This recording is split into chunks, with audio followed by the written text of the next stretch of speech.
Hi, everybody. Welcome. I think we're live now. Yeah. All right. So welcome to our second event to celebrate International Women's Month with Mujeres de Maiz.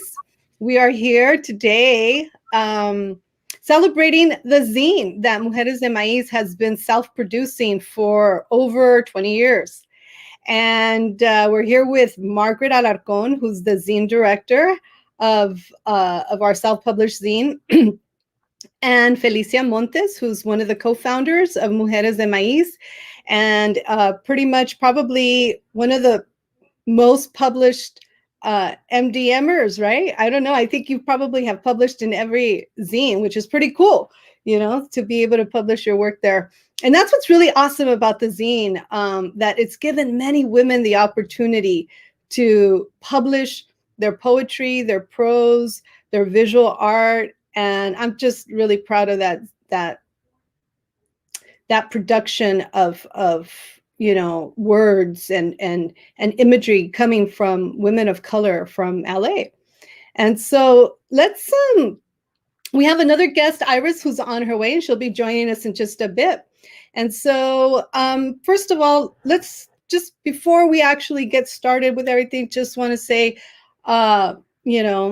acknowledge where we're at. We're coming from Los Angeles. I'm particularly coming from Ontario, but acknowledging the land here of those that have taken care of it, have traditionally taken care of it. So that means acknowledging Native, Indigenous people of these lands, the Tongva brothers and sisters and families here who we've shared these lands with, the Gabrielino, which is where I'm from, in the area where I'm coming from.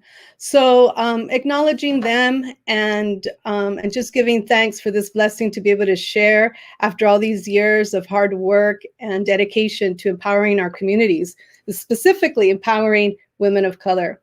So let's start off. Let's just get the show going. Let's start with Margarita. Margaret, great friend of mine, but also an amazing professional artist, visual artist, who is a maestra in her own rights. She's a professor and a professor at CSUN, right? Or you're teaching at CSUN, and you're also teaching at for the district of is it not LA Unified? It's Culver City. Culver City. That's right.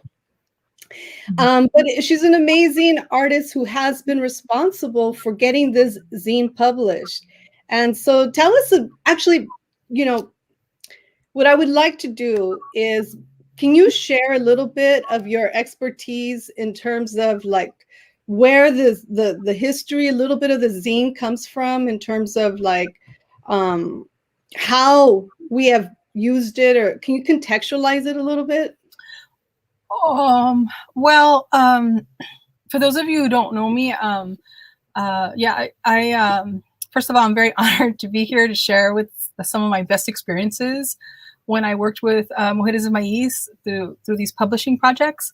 And I did the very best to provide a variety of publishing and media projects with cross-cultural aspects of the art world, and along with including so many artists of all ages and backgrounds. I mean, it just grew into this huge thing, but over time. But I think our zines, I mean, Felicia can speak to the very beginnings of the zines, because I know you started a little bit before I went on. It was like, I think 2 zines. Your goal was to publish 4 times a year.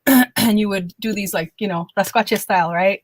Xeroxing and putting together these like, basically. Yeah, explain to that, and that's exactly what I wanted to get at. Like, can you share with us like what the term rascuache means for some folks that may not understand that, and we're definitely going to get into the the beginnings and the origins of all of the zine, but if you just like contextualize it in terms of like. Okay. Well, since the zine has a lot of influences, so in terms of Chicano art movements and the Renaissance of the 60s and 70s, and the history, Chicano movement, and the fight for social justice. Also, Tomás Ibarra Frausto, he first articulated the aesthetics of rasquachismo like in 1991. And so it was this idea of, or a sensibility about making do with what you have. So it was, I mean, to put it mildly or in a short, quick, concise way. But it's basically the practice of using what you have, what you can afford. It was a very humble way to put things together, like just kind of, getting, sometimes we don't have all the fancy materials to make these artworks. So we would just kind of access whatever was accessible to us. And this applies mostly to like poor working class people, right? So, but what Amalia Mesa Baines added to that was she added sort of a gender to that rasquachismo by focusing specifically on ways in which women use little bits of things, right? That she would say using little bits of things to get stuff going, right? And I think a lot of women understand that pretty well because we're usually the keepers of the home. We're usually pulling things together to make it work. So that's kind of what rasquachismo is. And there's other ways to talk about that, but. Okay, great. Thank you. Because that when we look at our first zine, and I don't know if you happen to have it on you by any chance. Do you have a copy of our first zine that Mujeres de Maiz produced in 1997? And it was actually given birth by Felicia. So I'm going to ask Felicia if she could share a little bit about what motivated you to do this zine back in 1997, for our very first live art show. I mean, I remember you saying, we have to do the zine, we have to do the zine. And I was like, okay, let's do the zine. I wasn't even really quite sure exactly what that was. So tell us what inspired you to do it. Sure. So hi, everyone. Again, I'm Fe, one of the co-founders of Mujeres de Maiz. I'm really honored to be here today. And as I mentioned in the chat, let us know where you're coming from, what indigenous nation, or also the city that you're coming from. So I am in Tenochtitlan, Mexica territory. I'm usually in Tongva territory. But the way Mujeres de Maiz kind of started was I was really involved in, at least through the zine, I was really involved within kind of the punk scene and alternative music scene. And zines are very, very key in that community, right? Self-published magazines, whether poetry or political zines. I used to get zines when I was at Berkeley or in South Central, Los Angeles, East LA, that talked about veganism, that talked about punk rock, that talked about Riot Girl and feminism, and all of these different types of things, which are still happening to this day. And zines are huge in many different places. Basically, self-published magazines that are cut and pasted. Again, rasquacha aesthetic, just as Margaret had mentioned, making do with what you have and making it happen, right? So cut and pasting zines or creations and allowing that to happen. And so I thought we can do a Mujeres de Maiz thing. So we were just gonna do the cut and paste style, put it together and create it. But what we were able to do also is because of Omar Ramirez, an artist, a Chicano artist within the LA area, and also the Popular Resource Center, also known as Regeneración, we were able to he was able to show us a little bit about how to use the computer. And to Photoshop. I remember, check out Photoshop. Maybe it was Photoshop. I remember. I wanted to, but I couldn't go to that workshop. But yeah, I mean, it was literally me and him in the back of Popular Resource Center in the computer room and he taught me the basics. Again, Hella Rasquatch is just like our first documentary where we didn't really know what we were doing, and I didn't really know what we were doing. But then they showed a little bit of it, how to go about it, and then from there we moved. And he really helped in terms of design also, and a couple of other compañeros in that first zine, I think only the first one. And so it was really about us. We put a call out to people similar to what we did with Mujeres de Maiz in the actual event in the live art show, where we put a call out to people and said, create, here's a space. Do you write? Do you do poetry? Do you do music? But for the zine specifically, do you do art and poetry? And then so people submitted, and then we created it. That one did have 1 or 2 men within it, actually helping from the background, but also published. And then we kept going. We wanted to do it every 4 months or for the 4 seasons, but that was a lot. So we did our best to try and do it every year. We did it for 3 seasons. Well, we actually did a whole year of production. We did 3 zines. The first one, you manifested it, and then the next 2, Margaret came in to help and pretty much, you know, illustrate it and graphically organize it. And I have a little, I don't know if you remember this, but when as you were creating the zine, you're like, we need like a front cover image. And across the street from my aunt's house lived an artist. And she's like, my aunt knew I was doing this. And she's like, you know what, you got to go talk to that woman. She does paintings. She might have something for you. And she showed me the picture of the image that ended up being part of our front cover. Now, this is the interesting part about it. I think it's the interesting part about it. And Margaret, I don't know if you have the zine with you. If you could just show it. The very first one. You're on No, she doesn't have it. Okay, don't worry about it. I don't have all of them. There's just so many. Okay, no, that's cool.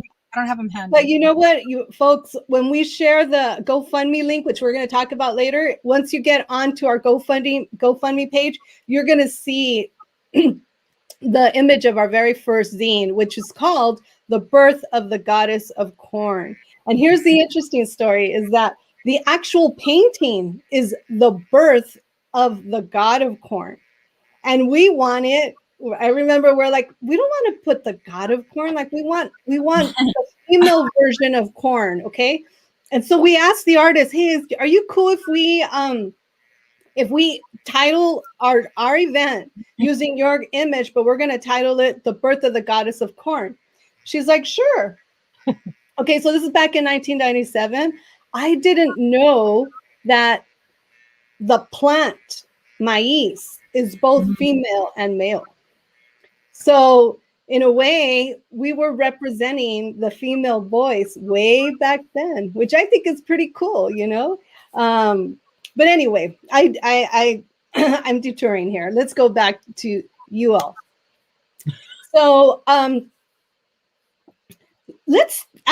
would love, one of the great things about the zine is that it gave us, all these women who wanted to share their voices, whether it was through poetry or prose, the opportunity to express their poetry. So I would love for one of you to share a little writing, a little poem, because we were inspired, right? We were all inspired to share our stories. And here we go. Hey, we got Iris in the house. How you doing, Iris? Can you hear us? Aquí, she's coming in and out. Estoy tratando rascuache style real quick. I'm trying to get in the frame. She's got the rascuache internet service right now going on. That's all cool. You're gonna come in just at the right time, so don't worry. We're gonna get it all situated. So, but I know that we were talking about how we've all been inspired by other writers. And I think that it's also been one of the things that compelled us to also continue the zine, going. And before I go on, Iris, I'm gonna let folks know that I would love to, introduce you if it's all good. Yeah. See? Okay. Are you asking me or the folks? What's that? Are you asking me or the folks? No, I'm asking you, but I'm gonna do it anyway. I want folks to know we're being blessed right now with Iris de Anda, who's a Guanaca Tapatia poet, speaker, and musician who has been featured with KPFK and KPFK Pacifica Radio. She's organized with the Academy of American Poets, performed at the Los Angeles Latino Book Festival, Feria del Libro in Tijuana, Casa de las Americas in Havana, Cuba, and is named one of today's revolutionary women of color. She's also the author of Code Switch, Fires from Mi Corazón. Her second poetry book, Roots of Redemption, is forthcoming with Flower Song Press this year. That's exciting, right? Tell us a little bit more about that, Iris. So it's 7 years in the making. I feel it's like, I always talk about cycles with all of you, right? Like our medicine wheel. Every 7 years as a human, we change. And so this is my second book. It took 7 years. Some people do their books before, but I follow a aesthetic, I guess. I follow my abuelas, their voice, when it's ready to be published, if it's ready to be seen and heard. Um, a lot of my poetry is very connected to my ancestors. It's about social justice. Roots of Redemption is about police brutality and ICE. It's going to be a very poignant book and a very harsh book for people to read. And I'm excited to see a reaction or to get in the White House like I did with Code Switch, because I'm going to send it over real quick to Biden and be like, yo, you said there was going to be no children in cages. And then here we are. Let's look at our history. Let's look at our reality at the now. And how about we check the people in power? And how about we use our poetry as a voice, as a tool, I don't know, as something that our generations looking back can be like, I don't know, for my seeds, I hope they are like, my mom said some shit. Excuse my French. Damn right. Yes, I hear that. My mom I hear that. had a thing to say or two. And so Roots of Redemption, the title says a lot. Again, it's about police brutality and ICE and our kids in cages. So it's todo. No, I'm gonna cry or like get upset. But Yeah, well, it's definitely something to get upset about. And I'm actually surprised that as, you know, as Raza, I mean, I know a lot of Raza is doing a lot of work towards, you know, fighting against that inhumane treatment, you know, and, you know, I personally would like to see more people out there, you know, doing it. And it's crazy times because, you know, we're kind of like to one degree confined, right? So I understand. And so books like that are important to have, definitely. And I think we need that, and we need to hear that to keep the fire alive, the hope, and let people know that we do not agree. And so I'm looking forward to that. Definitely. Do you want to share something from that? Or do you have a little short poem you would love to share? I have a short poem. I pulled back from my Mujeres de Maiz zine days. You guys were the first to love me. I'm going to always thank you for that. And I say this all the time when I speak to Mujeres de Maiz. Like, I wrote a poem called Who Are We? It was dedicated to like Pachamama and like super simple. And Margaret or somebody picked it up. And I was inspired. And then I've also shared this Margaret before. says she remembers that. Yeah. I dreamt you guys. Okay, but I'm gonna share the poem so we go on. So Yeah, because I want to 20... definitely ask everybody to share, you know, how it is that, you know, you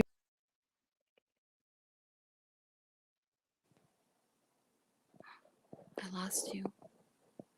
And okay. What Here work have we go. I'm gonna go to the poem. I would love to hear more about that. So let's hear a poem. Go for it. This is Mujeres de Maiz. Llegué, Soldadera de Amor. Mi Adelita. Mujer de valor y corazón de fuego. En tus ojos brilla la esperanza de la batalla. El mundo no es igual sin ti, porque tu amor cambió el alma del hombre. Mujer de pasión y lágrimas de oro. Pido tu aura me proteja de mis enemigos. Quiero derramar flores sobre ti, no sangre. Respirar vida en tu vientre y no guerra. Sueño en tu rebozo, que me des calor cuando haga frío, que tu suspiro se trague mi dolor. Espero verte en el amanecer de la victoria. Un abrazo en el ferrocarril y el beso que se robó el bandido, tu Pancho. And then really quick, I wrote this tonight because it's 10 years later. If I can share it really quick. Yes, absolutely. Absolutely. That was like shared with all of you.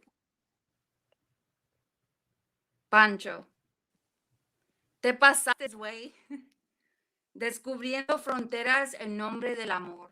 Dime si la guerra es suficiente para calmar tu dolor.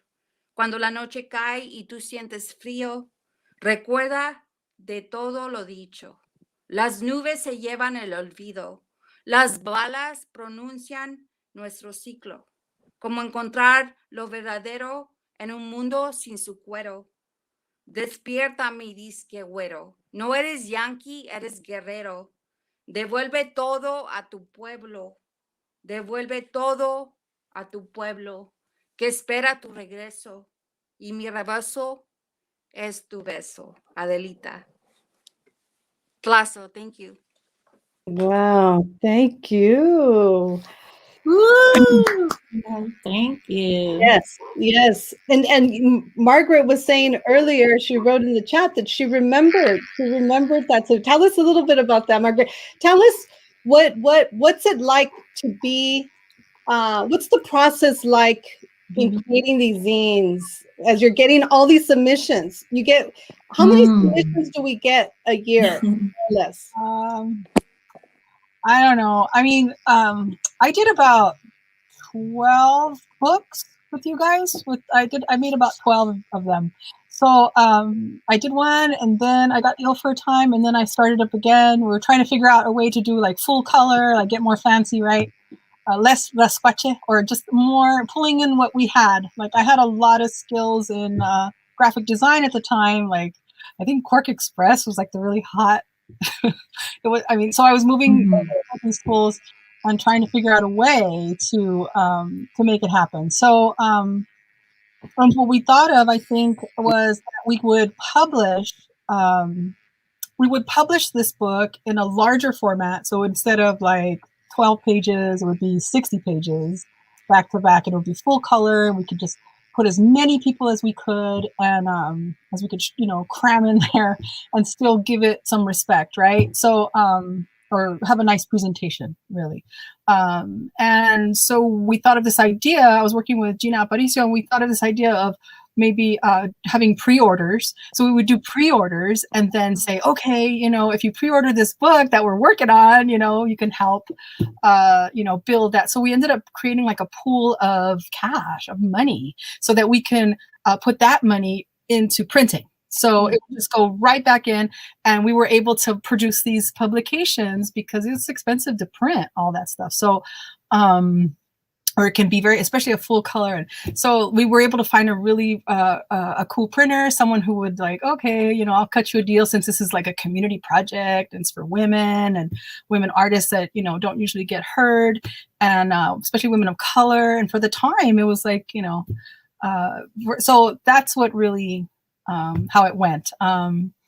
And then so we would put a call out. So then it started to become more and more something that I love to do because I love books. So, and I think historically, the idea of the Amoshli, which is a Nahuatl book of the Nahuatl book, the original book.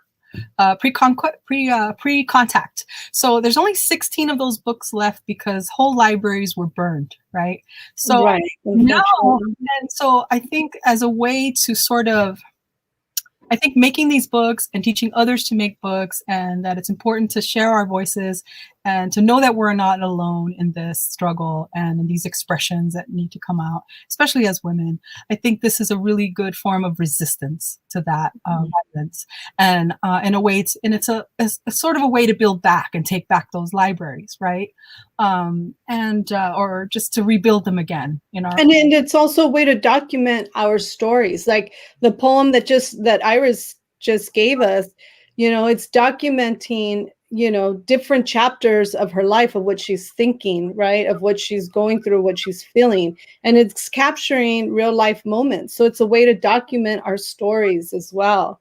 And so I think that's, you know, it's the process, these amorchlis that you're calling. Like, I would love for folks to put in the chat, what is one of your favorite zines? We have Maria Guardama Lopez, who says that she was so inspired by an article that was shared about Mujeres de Maiz, that it inspired her to, you know, to do a zine in her class. So that's pretty awesome. You know, it's like this like continual inspiration for doing it and then sharing it, you know, and then reproducing it and then sharing it. So please tell us, what's one of your favorite zines that that you remember, or if you've actually shared any of your poetry in the zines, please put it in the chat. We would love to hear about, you know, your experience, your participation or observation, or how the zine has in some way, you know, influenced your life. So, and Margaret, how did you get involved with Mujeres de Maiz? Well, I could probably write a book about that, but I think we all could. But yeah, most of my community organizing experiences have been through Mujeres de Maiz and self-help graphics. You know, I'd run into Felicia sometimes, or just, you know, similar people kind of run into each other. But and then at the PRC is where I really ran into Ing Laquet, right? And you guys were performing, and I don't know, I think I was just a little bit, you know, happy. I don't know, I was having a good time, and I was like, whoa, this is amazing. And actually it piqued my interest, but it wasn't until I graduated from Art Center, because at Art Center I was really, you know, put through the mill. I was pretty invisible, and this is the Art Center College of Design in Pasadena, and it's a really rigorous program, and it's very expensive, and I couldn't have done it without a scholarship, without the support of a particular scholarship that paid for a lot of it. So so I was lucky to get all these mad skills, like amazing skills, from like people who had their work in the Louvre. You know, our instructors were like these historical figures in the art world. So so I had all these skills, and it was, but I still felt like not much. Like I had a very low self-esteem. I was not. But then when I think you and Felicia came to the house and Gina was there, I don't know, there was like a little group meeting, and you guys were looking at my work, and you're like, oh my God, this is great. And I had already had a dream of these women, of this woman laying down with corn coming out of her body, and I had illustrated it, and I didn't know what it meant at the time. But when you guys came to me with this idea about Mujeres de Maiz, and we're doing these publications, and we heard you could do this, and blah blah blah, and this is amazing, I felt really validated for the first time. I felt really seen, and that my work actually mattered to somebody, I guess. I was just trained to be an illustrator and to just be like a product for, you know, commercialism, but because that's what my career was geared toward, to have those skills. But I also had skills in children's books because I was really interested in them. So so all that together brought me to this place. And so and I'm gonna say something here really quick, because I think that you hit something very important, is that you felt validated, you felt recognized. Like, oftentimes I think we grow up, because we don't get to hear our stories, we don't get to see our stories in, you know, in publicly, in mainstream. We don't, you know, it's always a certain type of image, a certain narrative that's put out in, you know, the forms of communication, that when somebody recognizes your story or identifies with your story, you feel like it empowers you. And I feel like, you know, that's what the zines do. When you read the stories of other women, you're like, yeah, I get that. That's me. Or like, oh my God, like she's saying exactly what I felt, and I didn't have the words to say it. Or like, yeah, I'm pissed about that too. F that, right? Or so when we get access to all these, you know, stories and words and experiences, it does something to us, right? And so, you know, I think that that's one of the powers of you know, the zines, whether it's Rascuache or not. And I have to say that, you know, throughout, you could see throughout the years how the zine has evolved and has grown into becoming its own, like, in a way, its own, like you said, emotionally, it's very sacred, because people are trusting Mujeres de Maiz with their stories. And we're representing those stories and giving them value. So, you know, I think it's important to understand too, with this concern about universalism. I have trouble with the word universal, because the word universal, the first part is uni, which means one world, and there's actually many worlds, right? So I think when we share our personal experiences or our personal understanding of things in a way, it provides you're making space for others, right? So it's actually multi-universe and so I think sharing these and creating those opportunities is really important, and that we understand that having the universal all one word, what does that mean exactly? To me, it means many universes. We're all a little universe, right? Inside. We have a lot to say. So, well, I know that we have, you know, 3 poets in the house, and people are, you know, that love to write and have shared their stories. And so I would love to hear Felicia share one of her poems that has inspired many. And you know, just to, you know, share with with everybody who's watching, a little taste of that little magic that we get when we read or when we hear other people's voices that are speaking from a very personal place, from a specific experience that doesn't often get heard or supported. So I would love for you to share, Felicia, with us a little something that you would love to share with us, that, you know, that you could gift us. I would love to hear something. No se oye, you're muted. Whoops. So I'll go ahead and share a little bit something, and then hopefully some others can share. Tell us in the chat, again, where you're coming from, a little bit of what you're hearing from the different compañeras who have shared thus far, and hopefully we can begin that. So this is called We've Been the Silenced Ones. We be the silenced ones, yes, we be the silenced ones. We be the silenced ones, yes, we be the silenced ones. We've been the silenced ones, the living dead that you never notice, searching for syllables to express emotions like a baby before speech. We've been the brutalized black and brown, the Belmont High bilingual beat track students, the belittled babysitters of Beverly Hills. We be the bumping hyenas of Boyle Heights, tattooed images in our history forever scarring the cholo chased by the chota, the chola chased by her ex-cholo. Yes, we've been the silenced ones. We be the incarcerated convicts in cell block C as minute portraits only to be seen, framed, and not heard, like the constructors of this concrete jungle and the day laborers down for the dirty work. We be the danzante diva, the fly girl feminista, the ghetto grad student, the gun-toting gangster in every ghetto. We be the silenced ones. We be the homegirl having trouble getting aid for her hija, the Hispanics in Hollywood, the janitors of your job. We be the silenced ones. We are becoming the living dead that you never noticed, the Latina lesbian beat down from a lashing, the migrant mothers of Maricopa County, the mamacitas making masa for their man.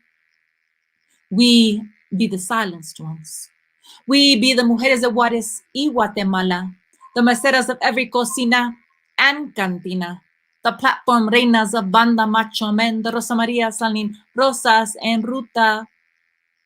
We be the sweatshop sisters who sew your sweaters, the third world short order cooks, the ones that take your drink order as they run from being killed at the border.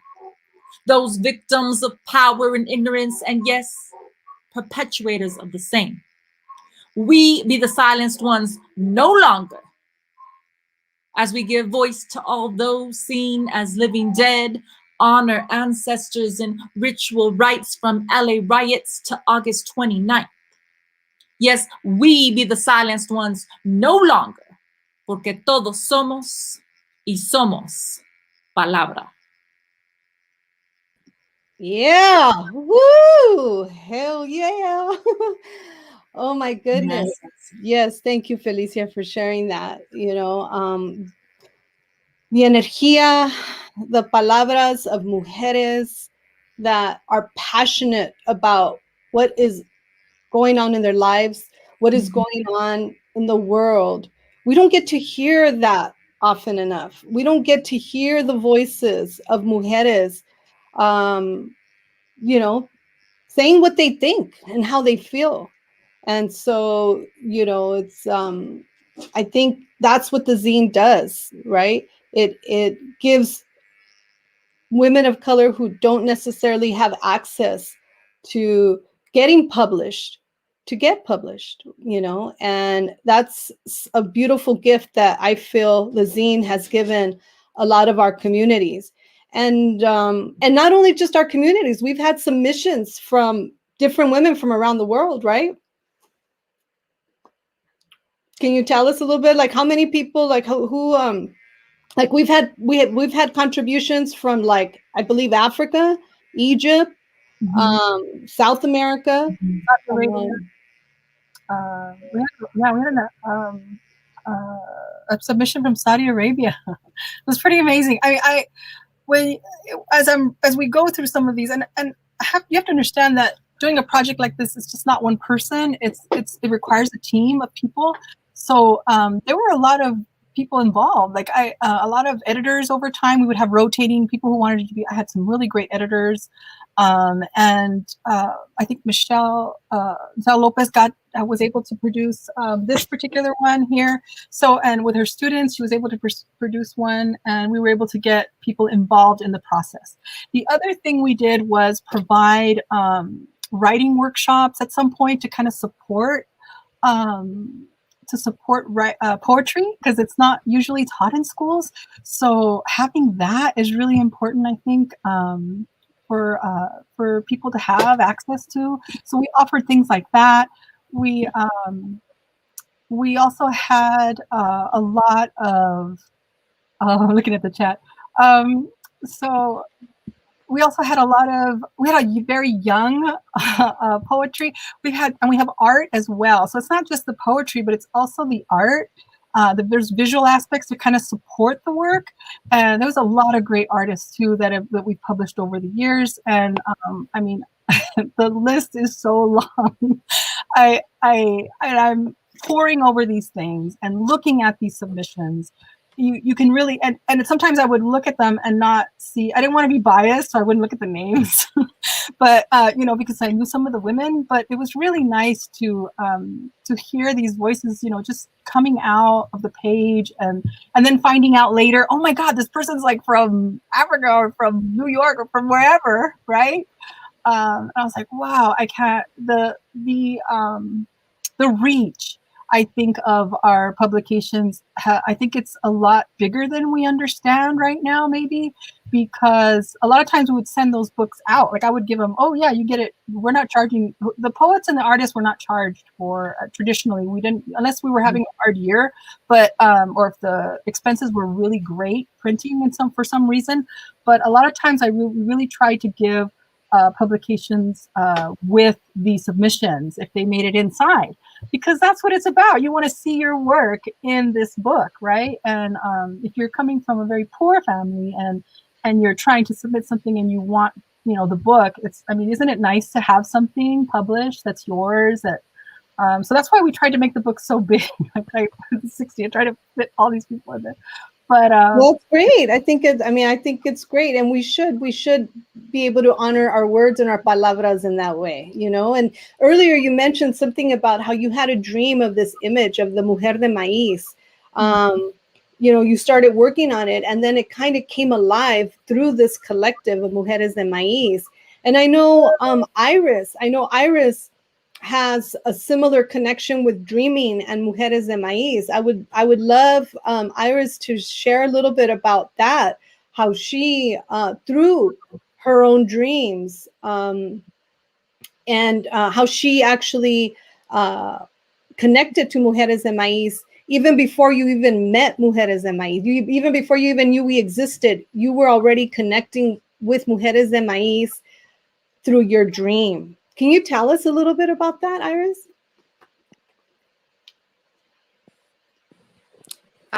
Totally. I've shared this story before. So I had a dream one time, and they're like, Can you speak just a little louder? las As fast, mujeres as loud as you can. Your de la, system, please. they gave me some words in my dream time, and they're like, oh, es las mujeres de la semilla, the sisters of the seed, the sisters of the word. I was in Santa Cruz at the time. I've shared this with you guys before, but I was given messages in dream time, which is like my magic, and I'm very appreciative to Mujeres de Maiz. You guys published one of my first poems. You know, it might have been published. There was a couple other ones published, but the way that it connected with you was very a spiritual thing, and I'm grateful. I'm grateful to the zine. I'm grateful to your presence, to like what the grandmothers did. At the end of the day, my abuelas, it's about my abuelas.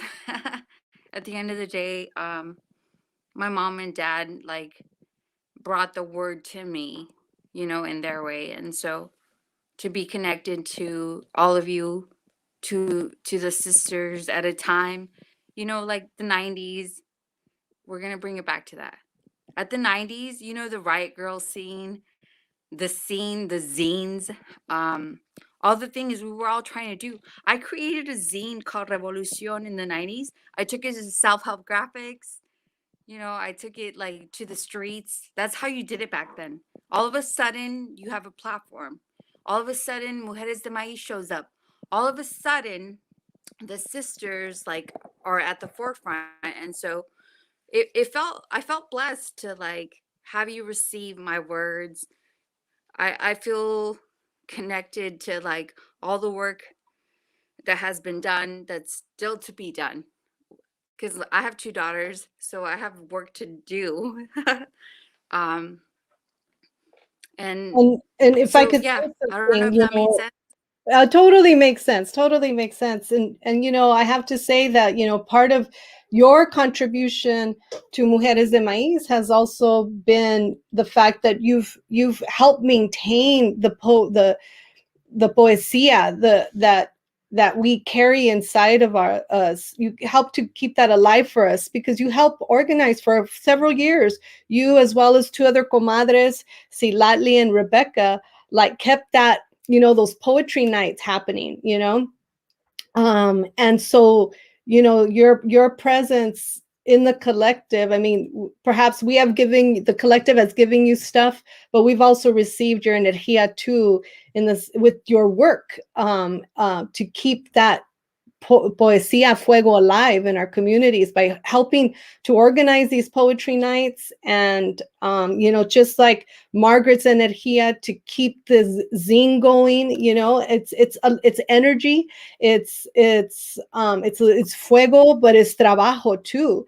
And so you know, I want to say thank you for that too, because you know, like Margaret was saying, this is called Mujeres de Maiz Collective because somos muchas que hacemos diferentes cosas, you know, and some of us do like 10 things at one time, you know, because that's what we do. We're mujeres. A lot of mujeres do that, you know. So We're like the mother bears, the multi bears, the multi-layered beings. I want to say this about Citlalic and Rebecca, and I don't know if they can listen tonight, but if they listen to this, I want to say that we're roots from a tree, right? So like Mujeres de Maiz came from a place way before us, And then you guys planted a seed in Los Angeles, and we plugged in. And then we did the things. See, Lali and Rebecca are my homegirls. We did all the things for like 5 years with you guys. And then we moved on, meaning now there's roots and branches from a tree, which is Mujeres de Maiz. I'm gonna reflect on that. Now, see, Lali's doing her thing in Sela. Rebecca's doing her thing in East LA. I've done my thing in El Sereno in Northeast LA, Nella. And so it's like giving gratitude to a platform that you guys gave us, but also recognizing that trees grow and move on, and like I don't know if Absolutely. I'm making No, yeah. completely. No, and I'm gonna use that as an avenue to plug. One of the things about this year, aside from the fact that we're like been undergoing this pandemic thingy, and everything has gone virtual, including our month-long programming that we usually do in our communities, right? That we've been doing for this is our 24th year. So we've been doing that for 23 years, providing quality artistic cultural programming to our communities of Los Angeles, pretty much working class communities, giving them arte and cultura. They don't need to go to a museum. They don't need to we help bring that to them. And where it's only just the little pedacito that we do, our contribution that we've been doing for 23 years. But, this year, we're dedicating all this energía to help raise funds for a documentary that I feel has been in the making forever. I mean, I started documenting Mujeres de Maiz in 1997, not because I thought, one day I'm going to do a documentary. No, because I wanted to document the trabajo that we do, the type of work that Mujeres de Maiz do.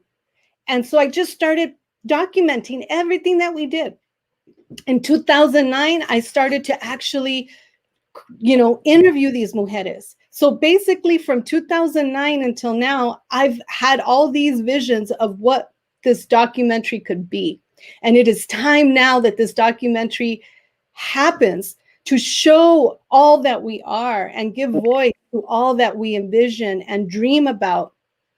And this is why we're doing this, because we're seeking your help to help reach our goal of raising money to make this to manifest this documentary, which is a missing chapter of LA, which is the voices and the contribution of mujeres de color who identify as indigenous women, as indigenous people, as people who want to become better human beings and help transform this world into a much better place for the future generations. So thank you for saying that. I'm using this opportunity to plug our fundraiser that, we would love for all you guys to share un pedacito de lo que puedan, whatever it is. If it's $1, $5, $20, or $500, we welcome it. And so we're going to be putting it up. You'll see our GoFundMe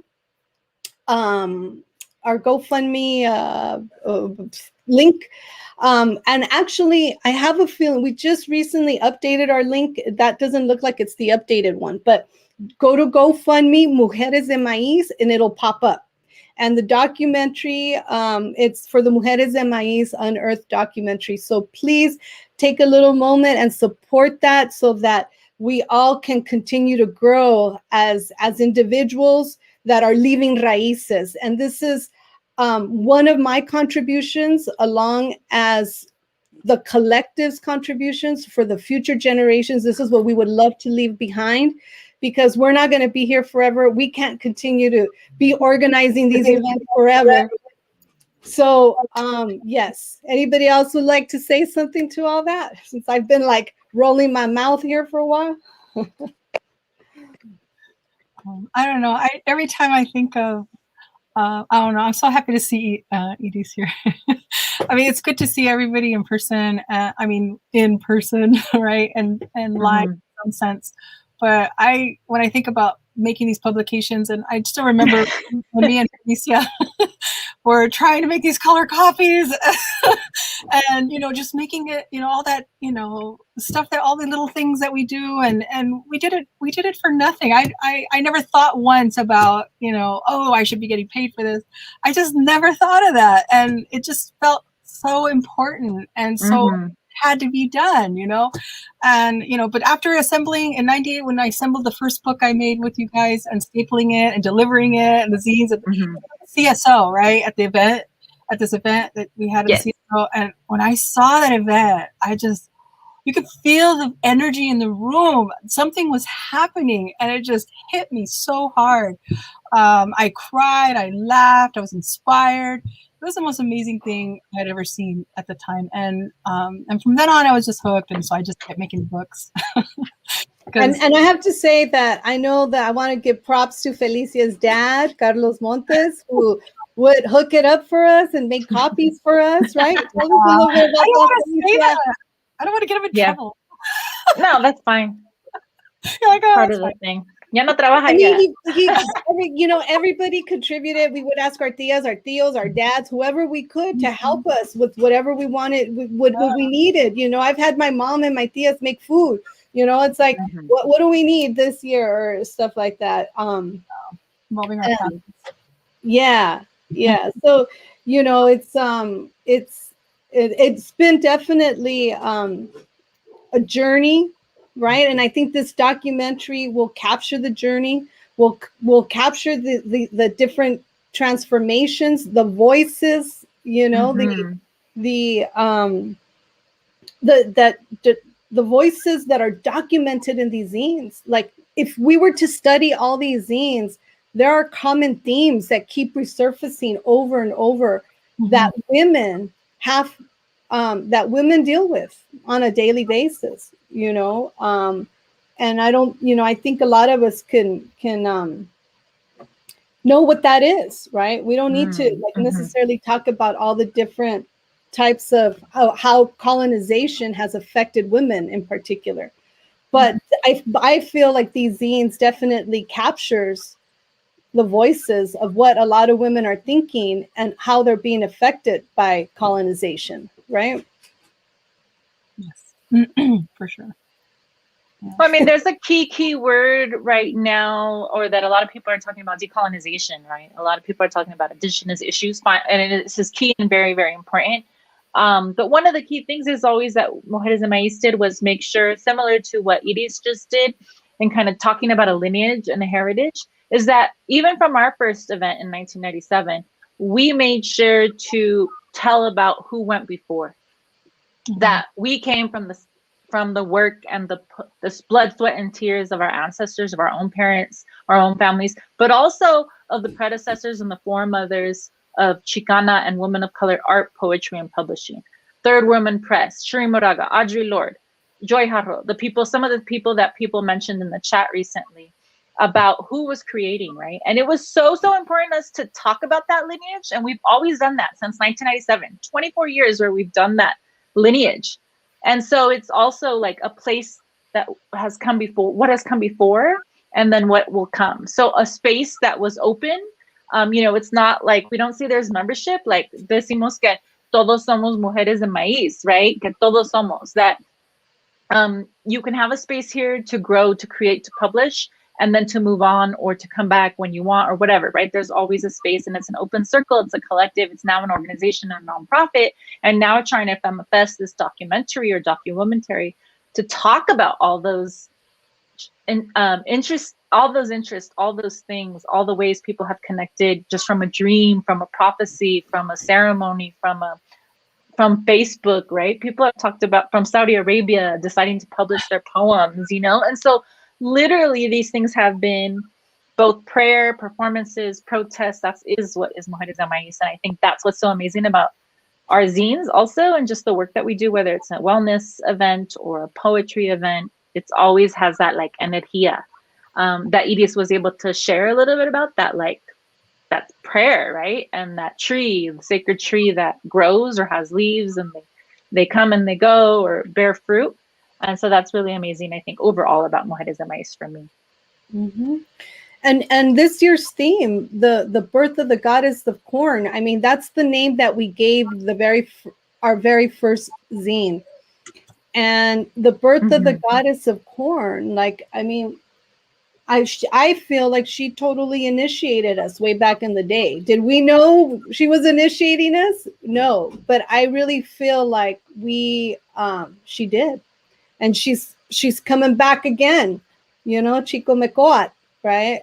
She's the female corn goddess, and when you go to the GoFundMe page, and I'm taking it back there again because the image that you see when you go to the GoFundMe page, it's Chico Mecoat, right? She's the female deity of corn. And I really do feel like she's been, like Edie said, this started way back. This is way back, and we're here, to help share our palabras, our energía, and reconnect with ourselves and with what gives us life, like our Mother Earth. So, I think what you said was very inspiring, because when you said these words, I was going to that place. Well, I'd be up all night, working on these zines, sometimes for an entire week, just designing. And women would pop in, the mujeres would pop in and out. Everybody would kind of come in and say, okay, this and that. Or I would have a question about something, and okay, should I put this here? And I think it's important to promote the idea of collaborating and collaboration and sharing and working together to make something happen in a good way. And I think that work is really important, and to promote that kind of work is what we're about and what we've been about. And I think that message is coming through these projects that we do, and that it's a collaboration, that it's not just me. It's not all about me, but it's about us, Yeah.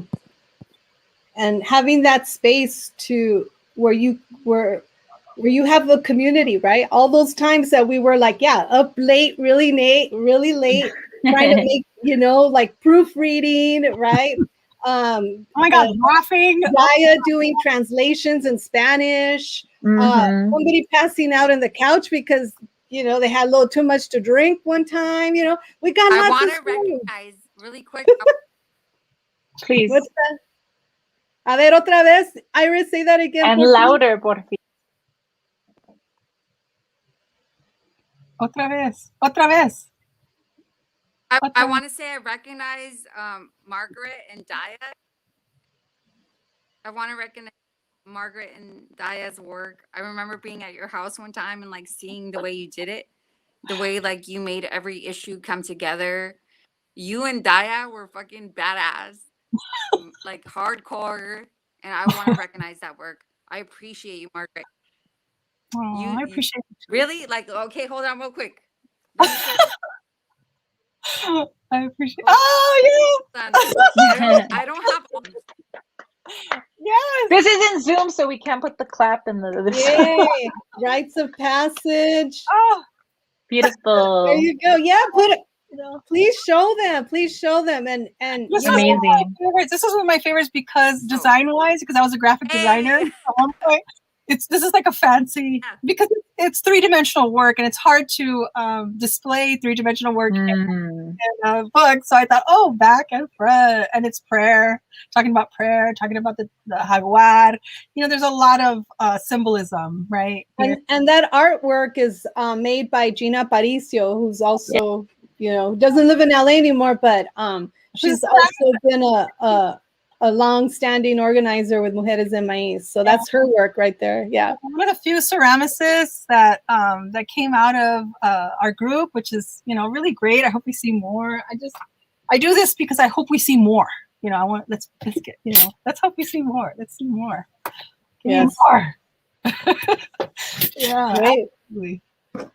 Absolutely. Wow. So we're getting close to the end, and I would love for us to end with some poetry, some more beautiful palabras, strong palabras. So let's do that. Let's do that. Let's all do it. So who wants to go first? Should I? You. I'll start it off. All right. Thank you. I'll start it off. Oh. So I'm going to read a new piece because I don't have any of the zines with me. I don't have a lot of my stuff memorized. So and it's a short one. So little something for you all. It's called On My Relative's Skin. In the direction of the sun, I begin. Tobacco falling like rain. Prayers on my relative's skin. I strike the tight stretch hide, breaking the silence, piercing through time and space, beating rhythmically. Cells awaken the ancestor web, nourishing my corazón, mirroring the stars in the cosmos.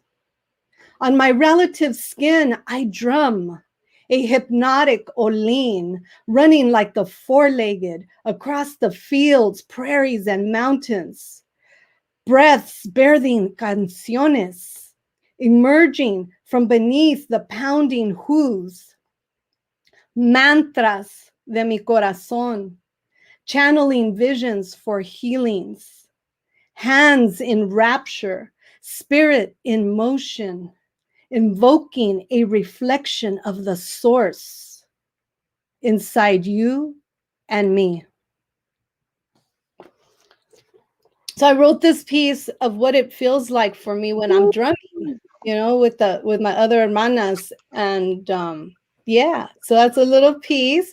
And now I'm gonna ask Margaret, go for it. Share something with us, Margaret. I'm not really a poet, but I used to write little silly poems when I was a kid. But so I appreciate poetry. I didn't really get schooled in it, but I have this one poem that I'd like to read from this book and from this Somos Medicina, and this was actually Marta Gonzalez helped me to edit it. She was a really good teacher in that way. So it's called The 11th of November. My blue moon open, I am wide open, fasting for peace, painful healing energy. Leads me, the mistress of spices, to the spirit world. In smiling, crying mirrors, I catch a dream. I see you in me. Hold my hand, close to your heart. You love me. Say you will never leave. Fading in and out, only part of me left needs to die. Pink candles, red moments, this pain never seems to leave. Almost there. Ashamed for you to see me, so broken. Don't want this in our backpacks. Cry quietly in the night. Parasites. Toxic poisons in my guts. Trying to get out, my body wants to heal the world. Such bliss. This dream, your heart close to mine. Dreams keep me strong and alive. Wondrous visions of beauty. Love together. Build a bigger dream for this world, stronger, open to peace. Justice for women, children, for family, community. Shape-shifting people around me. Guardian spirits affect me, protect my quest. Inner peace for love. Caught in this dream. I can fight. I have my own will. 1 is the magic number. A little help for my friends. Yes. Every time I hear 1 is the magic number, I think of Jill Scott, who's also an amazing poet. Yeah, she sure was. She sure is. Thank you. Most definitely. Qué bonito. Felicia, take it. I was like, eat it. I'll do a short one that I just posted yesterday on my Instagram, connected to a photo that my homegirl here, Naila Altamirano, a poet, lawyer, performancera, activist, took of me. And so I really connected with this poem again, and I reposted it. So I'll do that right now. So yay. The piece is called Sacrificios. Flesh offerings come daily in Chicana ceremonies as we skin our piernas, pluck our brows, beat our pelo, and pierce our piel. Sacred in their own ways, they become reminders, marks of memory, wounds of wisdom as we come a full circle, holy sacrifices within our own temples of worship, becoming the bread and body with our own flesh and blood. Ofrendas to grandfathers and cottonwood. We give of self so others may live, Sundance to our own independent film, create the soundtrack of our life with heartbeat. We dance, every step choreographed by creator. Someday, sana y whole, curada del acollo y el sol. Thank you. Se fue Iris. I'm like, ¿dónde se fue Iris? Ahí está. What? No. Ya está regresando, I think. Okay. Vente, vente, amiga. A ver, sí, pues. todo bien. Ahí está. Woohoo. Iris. Take it away, hermana. Okay, all right. So this is a newer piece, and it's about our times. It's called 10-4. Wakes up, lace up, black boots, purple and blue baton. Packs bullets for breakfast. Lines pockets with Miranda rights. Will never turn left, especially when following orders. Starts the day slow. Draws out the gun out of reflex when dark skin comes to sight. Slangs power on their belt well, a hook 'em and book 'em at them. Sings berries and cherries to the masses. Only wears a body cam when it doesn't clash with the victim's blood or rights. Max up the bros' bill of secrets. 'Cause this is the gang, the new hood mafia, the wannabe sheriffs in town. The red apple of the machine kills our children at play and leaves us to grieve while nobody plays justice to society. There is no black and white. There are only bad cops and good seeds. Yeah. All right, we got to get out of this dichotomy of black and white, right? There's so much in between, right? And that's what I love about Mujeres de Maiz, the diversity, and all the different voices of mujeres that the zine has been able to document and capture and give voice to. So on that note, I just want to say thank you so much for your time and your energía. I'm like mixing it up here. I mean, energía. Energía. That's a new word. Energía. Ooh, I came up with a new word right now. Sounds good. Anyhow, gracias, mujeres, for your palabras, for your tiempo to be here tonight to share a little bit about, your experience with Mujeres de Maiz, with the zine, and, making our own scene here, and for your poesía, and for all the labor and trabajo that you do on a daily and that you've given to Mujeres de Maiz. It's definitely been a blessing for many, and for each one of us as well. So I would love to give you the opportunity. We have La Lupe from Minnesota. Gracias, Minnesota. La Lupe, thanks for joining us. So, I just glanced right now at the actual comments. But in any case, gracias, mujeres. Would you guys all love to say one last thing before we sign off? Who first? Whoever feels it. ¿Quién first? I just want to say thank you to everybody.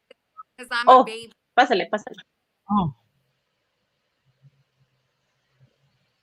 Dale gas. I'm going to go first because I'm a baby.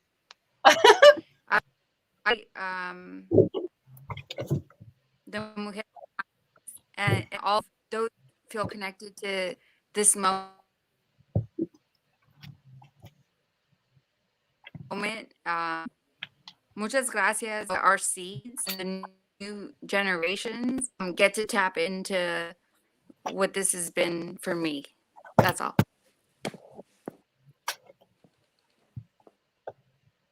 Gracias, Iris. It was a little difficult to hear you, unfortunately, but I appreciate your palabras. You're welcome to try to say it again, si gustas. Not too sure if you're still there, because it didn't, at least on my end, it didn't really, I didn't get to hear much. Yeah, I had trouble too. Do you mind saying it again, si puedes? But I'm not sure if you can.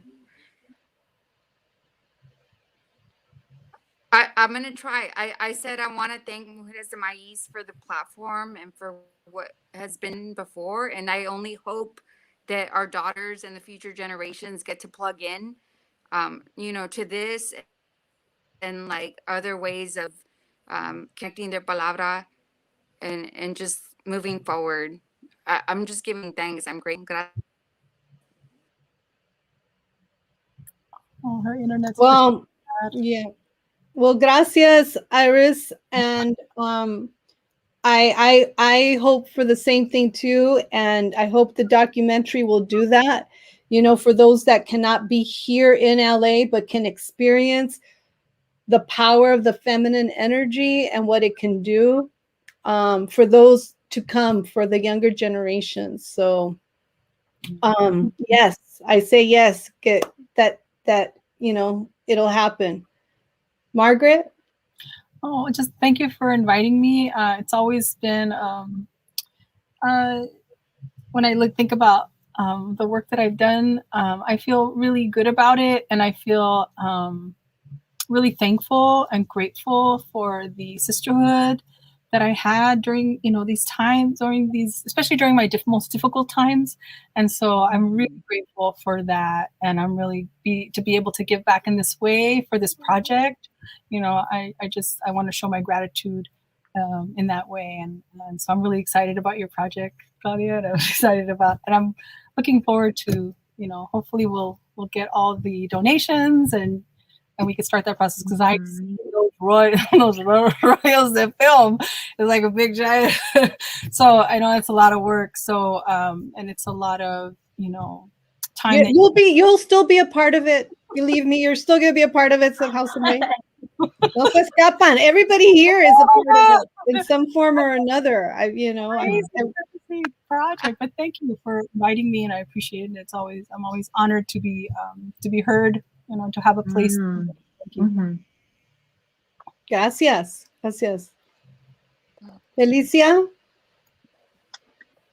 I think more than anything, I'm just thankful for the different kind of generations of Mujeres de Maiz. I feel like even from my poetry, talk about my parents that came before and the women leaders, the veteranas, the Chicana Indígena, so many maestras, veteranas who came before, who allowed us to be here today, including our own families and mothers and grandmothers, abuelas. And because I'm traveling and get to connect with people or other people across the world and what Mujeres de Maiz means to people, even virtually, I'm the one who kind of sees the inboxes that say like, wow, thank you so much for sharing this, or I've never seen something like this before, right? And I get those little messages that kind of reinforce, or I get to see those messages that reinforce the beauty, the importance, the inspiration of a space like this. And I'm so amazed also to see all the different other collectives that have come apart, other poetry circles, other DJ circles, art circles, plant circles, herb circles, right? Not because of Mujeres de Maiz, but also perhaps inspired by. And so we hope to continue inspiring ourselves and others in creating spaces like this, whether virtually because of, right, we're on all these 3 different streaming services right now, and hopefully somebody will we have a mini documentary that One Time Scribe says, even if it's just that one. So I think we inspired more than one. And if one person sees this today because somebody reposted this and it changes them in some way inside their DNA, or decides to go look at a zine, or they decide to look up who Audre Lorde is, we did our work, right? But I think we've actually connected with thousands or tens of thousands. Because we now have 95K, right, on Instagram and all these things. So we're a movement milpa, and I just want to thank each and every one of you for doing your part, and just having that in your prayer and your prophecy. Muchas gracias. Pues thank you all again. Muchas gracias a todas ustedes, and for everybody who has been watching, who tuned in and, you know, spent a little bit of their busy time today to sit back and hear a little bit about these amazing women that have kept the spirit of the zine and Mujeres de Maiz alive by sharing poetry, by sharing their words and the visual art and their energía to keep the vision of empowering other women and the generations to come. I want to end by just saying, please take a moment to check out our GoFundMe page. And if you can afford to donate something, awesome. If it's not within your means, please spread the word. We appreciate all your support, whether it's just sharing the word or whether it's actually supporting with a donation. And no amount is too little. So yeah, and again, or too large. or too large, yes, or too large. And so again, our GoFundMe, if this link is not working by any chance, because we did kind of update our link, it should, but all just of our social media has it, yeah. Okay, yeah, just if by any chance you just can't get in, you can always just go to GoFundMe and search Mujeres de Maiz, and you'll know it's us because you have the goddess of corn right there. So please check it out. Thank you again for all your energía, mujeres, for all these years, and que la lucha sigue, and we're here making it happen one more time, one more year. So Tlazo Kamati, as Maritza is saying to us in the chat, y pues que vivan las mujeres, ¿no? De maíz. Pues buenas noches. Thank you, everybody. Don't forget, go to GoFundMe, Mujeres de Maiz. We just want to mention that we have a whole series of events for the rest of March, all technically free events, but they're also by energy donation from $5 to $50 to $500, whatever you can donate. And this, including this Friday, we have Film Friday, and Sunday we have Self-Care Sunday. So every Monday, Music Monday, Wednesday, Writing Wednesday, which is today, Friday, Film Friday, and Sunday, Sanación Sunday or Self-Care Sunday. I don't know if you want to share a little bit more, but other than that, just go to our website or all our handles at Mujeres de Maiz. Yes. Thank you, Felicia, for that reminder. But yeah, so I was going to say something and I spaced and now I can't remember. But on that note, buenas noches, mujeres. Thank you so much. And we will see you all soon on Friday or Sunday. Cuídense. Feliz Día de la Mujer, and honoring International Women's Day, Mujeres de Maiz. Adiós. Adiós.